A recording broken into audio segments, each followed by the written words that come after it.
BNP ৪ নম্বর ইউনিয়নের ৯ নম্বর word কর্তৃক আয়োজিত আজকের এই নির্বাচনী সভা সম্মানিত সভাপতি স্নেহস্পদ মাসুদ চৌধুরী, মঞ্চে উপবিষ্ট আছেন আজকের প্রধান অতিথি আমাদের জনপ্রিয় নেতা জননেতা জনাব আলহাজ আলী আফজাল রবি ভাই, মঞ্চে উপবিষ্ট আছেন ফুলতলা থানা বিএনপির যুগ্ম আহ্বায়ক জনাব শেখ লুৎফর রহমান, এই ওয়ার্ডের কৃতি সন্তান। মঞ্চে উপবিষ্ট আছেন ফুলতলা থানা বিএনপির যুগ্ম আহ্বায়ক মোল্লা মনিরুল ইসলাম, যুগ্ম আহ্বায়ক সাবির হোসেন রানা, কৃষক দলের সভাপতি ইব্রাহিম সর্দার। উপস্থিত আছেন ৪ নম্বর ওয়ার্ড বিএনপির ৪ নম্বর ওয়ার্ড ফুলতলা ইউনিয়ন বিএনপির সাধারণ সম্পাদক আনিসুর রহমান পলাশ, ৪ নম্বর ওয়ার্ডের সাবেক ইউপি সদস্য আলমগীর মোল্লা।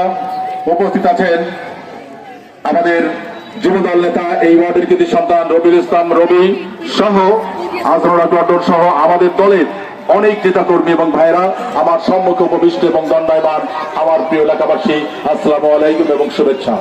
সম্মানিত উপস্থিতি, আজকে নির্বাচনী জনসভা এই ৯ নম্বর ওয়ার্ডের কিছু দাবি দেওয়া তারা আমার কাছে বলেছেন। নেতৃবৃন্দর বক্তব্য দেওয়ার সুযোগ নেই বলে তাদের কথা আমি আমাদের প্রার্থীর কাছে তুলে ধরছি।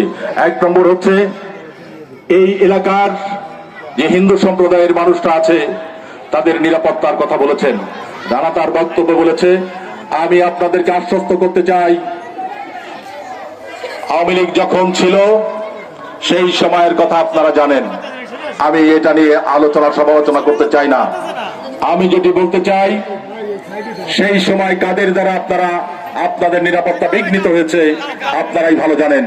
বিএনপি যতবার রাষ্ট্রীয় ক্ষমতায় এসেছে ততবার আপনাদের পূর্ণ নিশ্চয়তা বিধান করার চেষ্টা করেছে।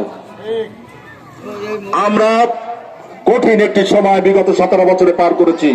আল্লাহ চাইতো আগামী 12 তারিখে আপনাদের ভোটের মাধ্যমে বাংলাদেশ জাতীয়তাবাদী দলের সরকার গঠন, তারেক রহমানের নেতৃত্বে সরকার গঠিত হলে এই এলাকার হিন্দু সম্প্রদায় সহ সকল মানুষের নিরাপত্তা নিশ্চিত করবো ইনশাআল্লাহ। 5 তারিখের পরে আমি আপনাদের জ্ঞাতার্থে বলি, যখন সরকার ছিল না কিছুদিন দেশে, তখন আমি আপনাদের ভোটে বারবার আপনাদের ভালোবাসার দিয়ে আমাকে নির্বাচিত করেছেন এই ইউনিয়নে। আপনারা বলেন আমার সময়কালে আমি তো একটি কঠিন দুঃসময় পার করেছি, বেশিরভাগ সময় জেলখানা এবং পালিয়ে থাকতে হয়েছে। আপনাদের নিরাপত্তা বিধান করার স্থানীয় সরকারের প্রধান হিসেবে আমার উপর খানিকটা বর্তায়। আমার নিজেরই নিরাপত্তা ছিল না সেই সময়ে।